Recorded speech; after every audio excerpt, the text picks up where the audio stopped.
Kosa tumelifanya kwenye kuzuia limeweza kusababisha tupoteze mechi, lakini wakati huo bado hatukuwa kwenye mazingira mazuri baada ya wenzetu kurudisha timu chini ya kuweza kuweka utaratibu mzuri wa kutengeneza nafasi na kuweza kusawazisha ama kushinda mechi.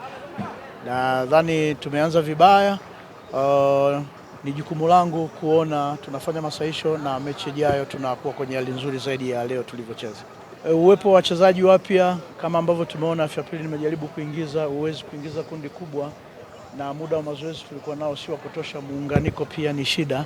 Kwa hiyo na kosa lililotokea alihusiani na watu wapya au wa zamani. Nadhani kosa tu la mbinu, hatakuwa vizuri sana kwenye mizani ya kuzuia pale, tukaweza kuruhusu goli jepesi.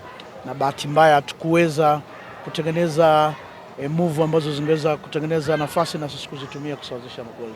Nadhani hilo si tatizo kubwa sana.